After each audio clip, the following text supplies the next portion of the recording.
Assalamualaikum dan salam hormat. Kita bertemu lagi dalam Sukan Plus Close Up minggu ini. Baik, pada kali ini saya bawakan seorang tetamu yang istimewa dalam sukan badminton.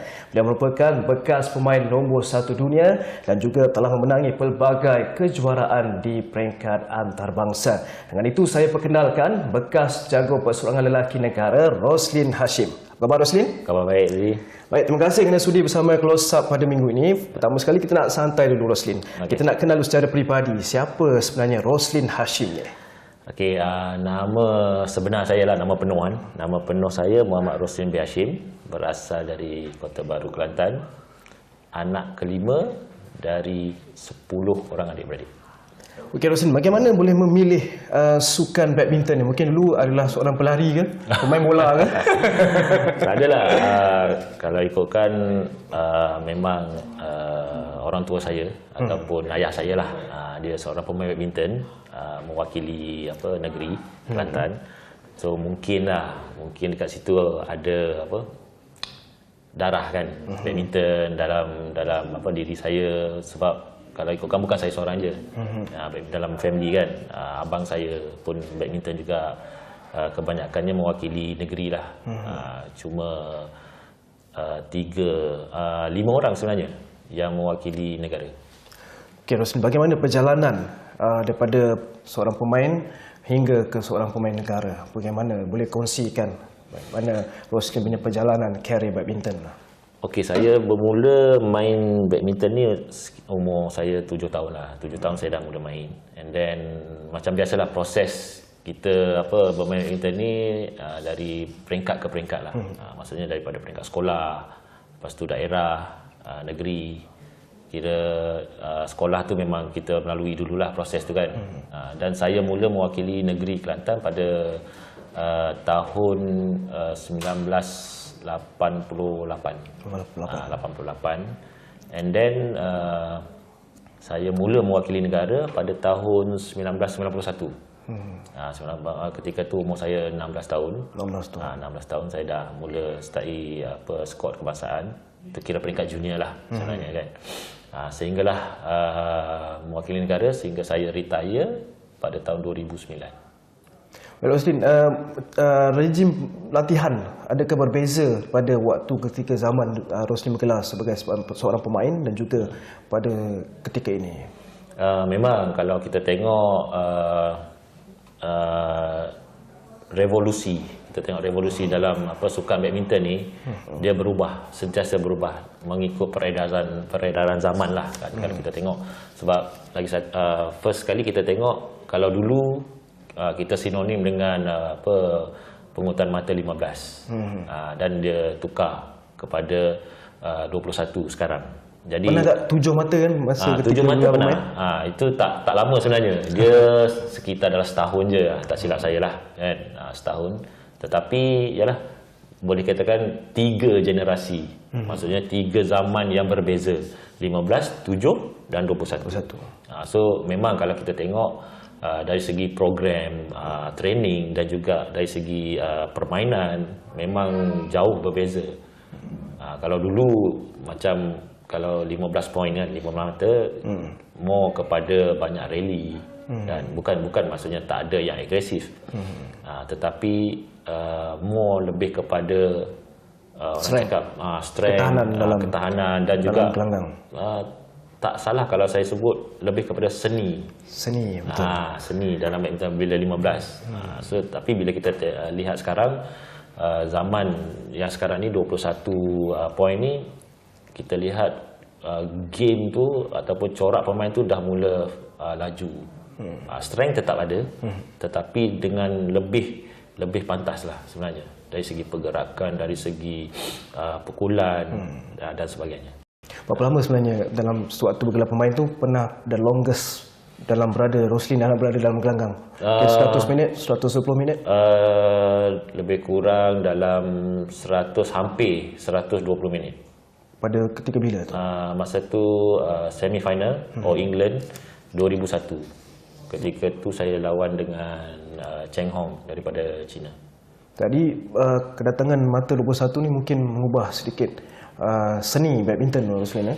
Itulah yang macam saya cakap tadi. Kalau kita lihat sebab corak permainan itu dah mula pantas, dah mula laju. Jadi kita memang nampak teruja kan dengan kepatuhan, terutamanya kalau kita tengok dalam permainan doubles kan, memang laju dengan serangan-serangan apa semua kan. Cuma kita nampak permainan itu statik.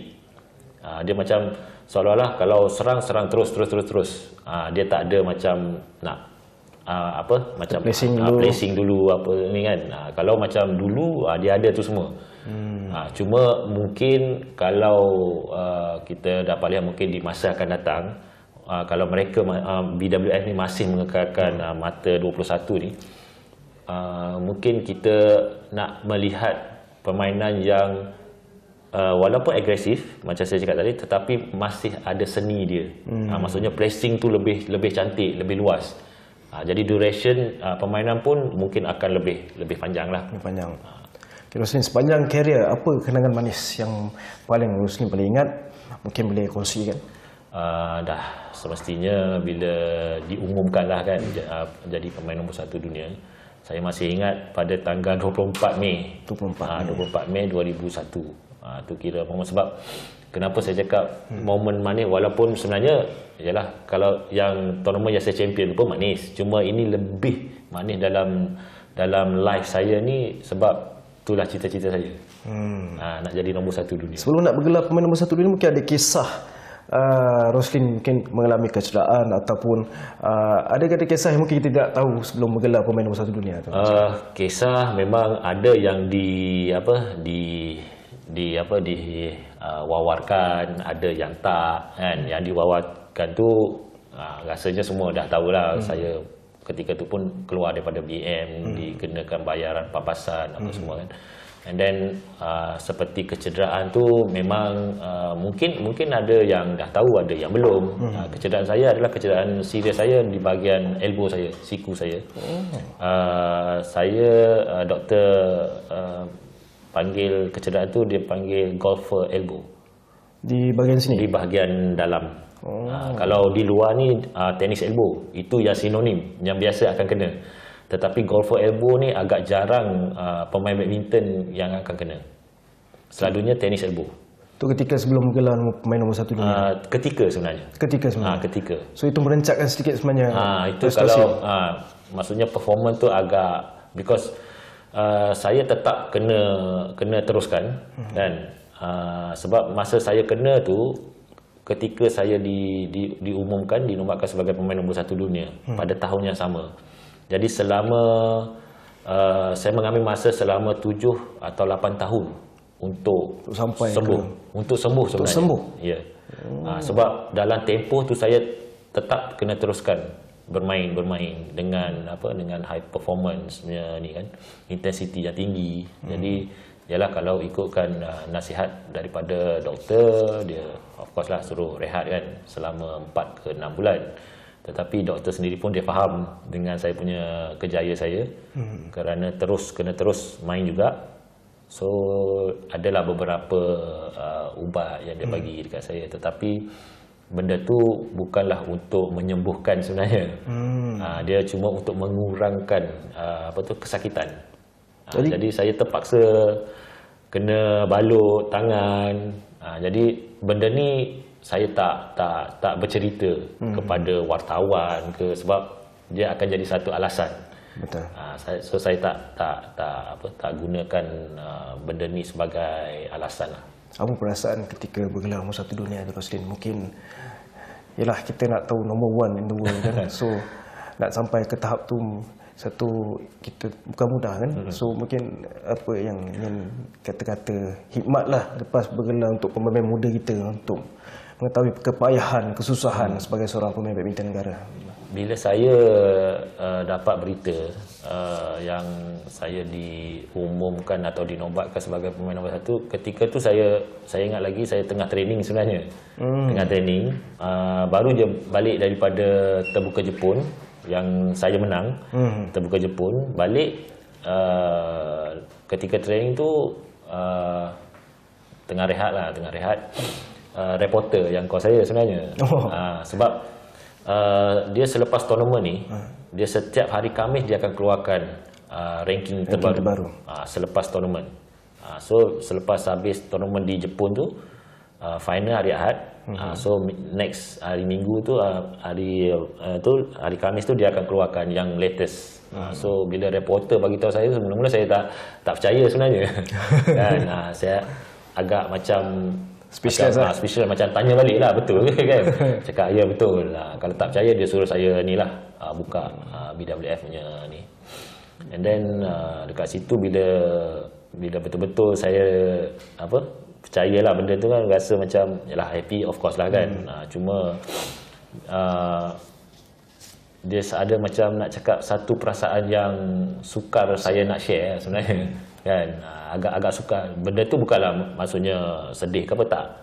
Dia happy, tapi happy yang yalah bila kita dah azam benda tu daripada kecil kan. So bila kita dapat, and then bila kita recall balik kita punya susah tu macam mana kan.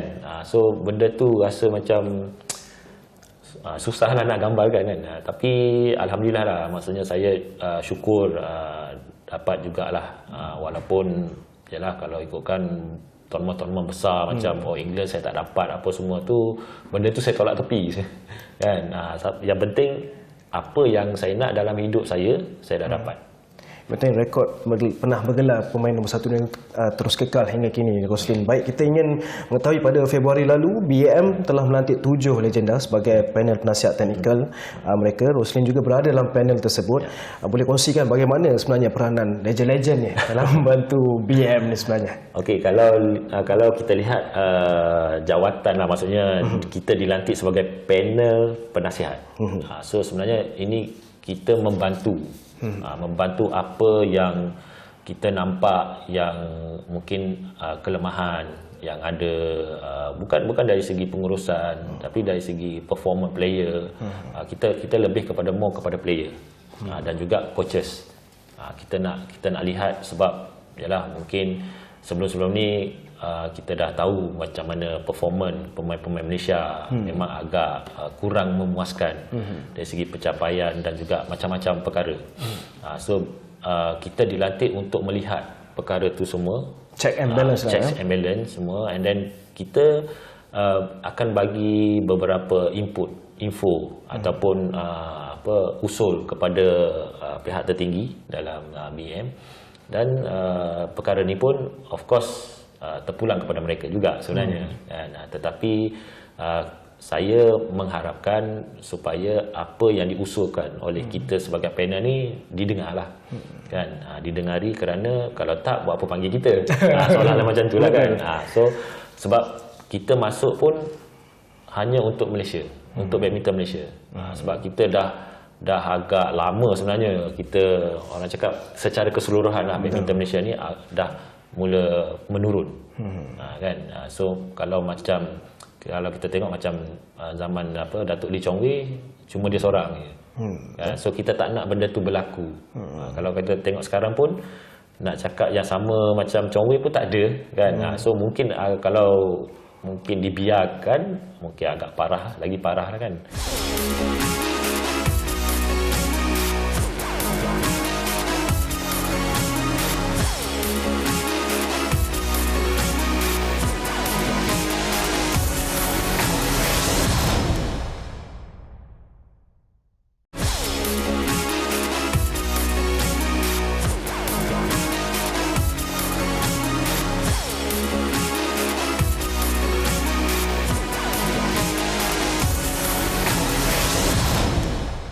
Roslin, kita menyentuh tentang persoalan lelaki yang selepas jelajah Eropah baru-baru ini, mungkin pandangan peribadi Roslin sendiri melihat perkembangan Lee Zijia dan juga An Ze Yong.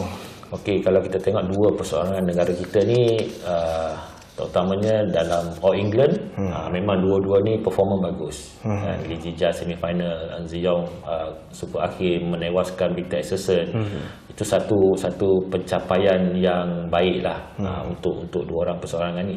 Tetapi yang kalau kita tengok result mereka sebelum All England, itu Jerman, dan juga selepas itu agak kurang memuaskan lah. kecuali kalau kita tengok Li Zijia, walaupun dia masuk semi final Swiss Open, tetapi dari segi permainan dia, kita tak nampak yang dia betul-betul macam nak menang. Mungkin dia mengalami kecederaan ataupun keletihan. Cuma dia je yang tahu. Tetapi kita sebagai peminat ataupun penonton yang melihat di kaca TV, memang seolah-olah dia macam tak nak menang. Corak permainan dia. Adakah dah tiba masanya Zijia memerlukan jurulatih, Roslin? Mungkin kita tahu setiap pemain ni memerlukan seorang jurulatih untuk menganalisa, memberi input yang berguna dalam keadaan situasi genting. Mungkin komen Roslin? Ya, kalau kita lihat dan kita dengar, memang perkara ni dah beberapa bulan dah dibangkitkan oleh bukan saya, maksudnya yang legend-legend terutama Datuk Lee Chong Wei sendiri pun ada usulkan perkara ni. Sebenarnya saya pun, kita sebagai seorang pemain memang memerlukan seorang coach. Itu penting sebenarnya. Dia berbeza dengan seorang coach yang hanya berada di belakang ketika tournament. Itu berbeza. Itu yang Li Zijia lalui sekarang, iaitu Liu Darren ada di belakang beliau. Itu sekadar guide. Untuk tournament sahaja, untuk permainan pada hari itu. Tetapi untuk persiapan beliau untuk kekejohanan, itu memerlukan seorang coach yang full commitment. Maksudnya dari segi program latihan beliau, dari segi persiapan macam-macam, dari segi psikologi, dari segi video viewing, kan, semua tu. Jadi benda ni lah dia harus ada. Dia tak boleh bergantung kepada situasi semasa apa yang mungkin dia rasa dengan ketiadaan coach dia still boleh. Sebenarnya tak boleh sebenarnya. Tak boleh. Terus terang saya cakap memang tak boleh. Dengan situasi terkini lah, Zheyong dan Zijia membimbangkan situasi pasangan lelaki negara kita sebelum kelayakan sukan ke Olimpik Paris bermula. Memang amat membimbangkan sebenarnya, sebab kita tak boleh nak meletakkan satu performance saja. Soalan macam saya cakap tadi, All England. Memang betul bagus, tapi kita tak boleh meletakkan itu satu, kerana masih banyak lagi tournament yang lain sebelum ke Olimpik, kan. Dan bulan depan dah mula start point untuk ni. So kalau kita lihat, kalau kita just bersandarkan kepada satu performance di All England dan juga Swiss Open ataupun Jerman, itu memang belum lagi kita cakap garanti untuk mereka ni perform untuk next. Sebab naik turun performa mereka. Macam Zheyong sendiri, Roslin melihat apa yang dia perlu catch up cepat untuk ke top 20 at least sebelum bermulanya qualifying Olimpik, ataupun dah ketika bermula qualifying tu, mungkin apa yang lagi Zheyong perlu lakukan? Mungkin kekurangan senjata pembunuh, ataupun mungkin cara play dia macam mana, Roslin? Dia kalau kita tengok corak permainan dia sudah mula ada improvement apabila ketika beliau menewaskan Victor Axelsen. Tapi jangan terlalu berpuas hati dengan result yang dia dapat menewaskan Victor Axelsen. Tetapi dari satu sudut, untuk confident tu memang bagus. Cuma bila kita lihat untuk selepas All England, bila dia pergi di Swiss Open, dia tak habis. Main dia tak habis, dia retire. Maksudnya dari sini condition dia punya physical dia. Maksudnya intensity dia tu dia kena lebih lagi. Pertingkatkan lagi dari segi fitness level dia lah. Kalau kita tengok bila seseorang pemain bila melalui kejohanan back to back, dia akan memakan kita punya tenaga sebenarnya. Walaupun tempat tu nampak dekat, kan, Europe dekat, tetapi dekat situlah sebenarnya apabila kalau kita betul-betul tak fit, kemungkinan kecederaan tu akan senang dapat. Bagaimana Roslin melihat perkembangan negara-negara yang seperti kita tengok sekarang, Jepun seperti sudah ada Kodai, dan yang baru-baru ni memenangi Swiss. Dan adakah Jepun sudah melahirkan another Momota ataupun bagaimana, ataupun negara-negara lain yang Roslin melihat seperti akan menjadi kita punya dekat saingan sini besar untuk ke Olimpik Paris? Of course, dekat sini kita dah mula nampak kan kebangkitan beberapa negara yang lain. Sebagai contoh macam Aziz cakap tadi, Jepun.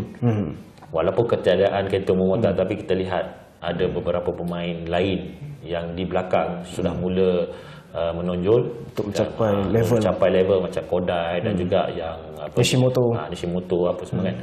And then pemain-pemain negara lain seperti Taiwan dah mula nampak, dan juga Thailand kita boleh lihat Kun Lavut Witisan. Jadi negara-negara yang walaupun sebelum ni kita nampak pemain yang orang cakap lebih senior. Kalau kita lihat sebelum ni, kita macam India, kita lihat Srikanth Kidambi. Walaupun dia dah drop sekarang, tapi pemain lain dah mula naik. Dan macam Laksasen. Dan kalau kita tengok Taiwan pun sama. Walaupun mereka masih lagi bergantung kepada Chao Chen, tetapi dah ada satu atau dua pemain. Dan yang kebangkitan yang paling ketara lah sebenarnya yang saya nampak adalah China. China. Sebab dia melahirkan seperti Li Shifeng, Zhao Zhongpeng. Ini nama-nama yang kita baru kenali, tapi mereka sudah berada di pentas final dan sudah berjaya All England dan memberi saingan di kompetitif yang sangat baik pada ketika ini sebelum kelayakan Olimpik Paris. Sebab kita tengok pun macam kita lihat dari sektor perseorangan. Kita lihat Indonesia ada 4 pemain yang perseorangan. Taiwan ada 3. Thailand ada 3. China 4 atau 5 mungkin. Dan Malaysia mungkin kita dapat 2 saja. Kan? Ziong dengan Lizija. Bila sebenarnya kita kena tunggu sampai untuk supply ke skuad senior? Macam kita tengok, macam Roslin katakan tadi, China sudah ada 2-3 di belakang di Shiuki. So mungkin sebenarnya kita dah ada sebenarnya pemain-pemain remaja lah kan, yang dalam skuad negara. Tetapi apa yang berlaku, kenapa apabila mereka diserapkan ke skuad senior, dekat situ kita nampak di mana perginya pemain-pemain yang diserapkan. Seolah-olah macam apabila di skuad remaja performa mereka bagus kan, tetapi bila di peringkat senior mereka seolah tak dapat pergi lebih jauh. Maksudnya dia sampai peringkat senior setakat tu je. Pendedahan bagi kepada mereka, tetapi kenapa mereka tidak boleh terus loloskan diri ke, kan? Katalah contoh 10 orang masuk, kita dapat 5 pun okey untuk ke antarabangsa, untuk lebih tinggi lah. Tetapi benda tu kita tak nampak. So mungkin dengan dengan pelantikan kita sebagai panel ni juga, kita akan nampak di situ. Mungkin Roslin juga boleh memberi pandangan peribadi melihat adakah sukan badminton ini boleh memberi pingat emas di sukan Olimpik satu hari nanti? Kalau kita tengok untuk yang terdekat, Olimpik Paris tahun depan, dan kita menilai ataupun kita melihat performan pemain kita sekarang ni memang sukar. Memang sukar. Secara realistiknya? Ya. Walaupun orang mungkin peminat-peminat badminton mungkin akan melihat, oh lagi setahun. Sebenarnya setahun tu sekejap. Kita sebagai orang biasa, kita rasa lama. Tetapi sebagai seorang atlet, seorang pemain, dalam waktu setahun tu sekejap. Sangat singkat. Sangat singkat. Jadi sebab itu dari segi untuk pungutan mata. Ingat. Point untuk layak ke Olimpik. Sebab kalau ikutkan Olimpik bulan 8. Okay. Sekarang ni bulan 4. Bulan 5 dah start count point. So sampai bulan 5 tahun depan. So maknanya setahun. Bukan sampai bulan 8. Tak. Dia sampai bulan 5 juga. Baik, kita tahu Roslin Hashim terkenal dengan memberi pandangan dan kritikan terhadap dunia sukan badminton ni. Mungkin satu hari nanti kita boleh melihat Roslin menjadi jurulatih pula. InsyaAllah mungkin. Sebab yalah, apa pandangan dan kritikan yang saya bagi sebenarnya saya hanya ingin melihat badminton kita ni bangkit semula. Sebab kalau masa zaman saya dululah bermain, kita ni Malaysia ni berada di top 3 dunia Malaysia. Bukan individu, maksudnya keseluruhan top 3. So sekarang ni kita mungkinlah dalam top 4 atau top 5 lah kan. So kita nak berada di top 3 balik, nombor 2 ke nombor 1 lagi bagus kan. So apa pandangan saya, kritikan saya adalah untuk kebaikan badminton. Memang ada setengah yang saya lontarkan agak keras, tetapi kadang-kadang kita kena guna juga kekerasan kan. Kalau dah kelembutan tak jalan, kekerasan lah kita pakai kan. Tetapi tak adalah sampai macam menjatuhkan pemain kan. So Mungkin one day boleh jadi coach. InsyaAllah kalau di offer. Okay, last Roslin, harapan Roslin lah untuk secara overall sukan badminton kita. Mungkin sebagai pencinta badminton, pernah bermain badminton, apa kata-kata yang ingin disampaikan? Saya haraplah one day, satu hari nanti, dalam masa yang terdekat lah. Kita tak nak one day tu dalam 10 tahun ke 20 tahun lagi, tak. Dalam waktu yang terdekat, saya nak melihat badminton kita ni bangkit balik, naik balik seperti pada zaman kita tahun 90-an, tahun awal 2000 kan. So kita nak secara keseluruhan lah pemain-pemain kita. Macam sekarang pun kita cuma bergantung dengan beberapa pemain saja. Mungkin dari segi individual mungkin kita boleh, tetapi kalau untuk pasukan, ini yang kita harus beri tumpuan jugalah, terutamanya macam Thomas Cup, Uber Cup, dan yang terdekat Sudirman Cup. Ini kita harus fikir macam mana percaturan pemain-pemain kita, siapa yang diturunkan, dan kita juga kena lihat negara-negara lain. So saya harap kepada pemain-pemain negara kita ni, dan juga sebenarnya bukan pemain negara, kepada pemain-pemain muda kita yang berada di luar kan. Kita nak juga Persatuan Badminton Malaysia ataupun BM memberi peluang juga kepada pemain-pemain profesional yang di luar, yang kelab di luar ni, kalau mereka betul layak, ambil je.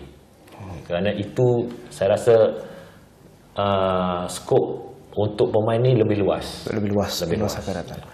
Baik, itu dia perkongsian menarik bekas pemain badminton negara Roslin Hashim, dan kita mendoakan yang terbaik untuk Roslin di masa depan. All best dalam apa jua bidang yang dilakukan, insyaAllah. Nanti kita akan jemput lagi di masa depan. Boleh. Baik, itu saja Sukan Plus Close Up pada minggu ini. Kita berjumpa lagi pada minggu-minggu hadapan bersama tetamu-tamu seterusnya. Kita jumpa lagi. Assalamualaikum.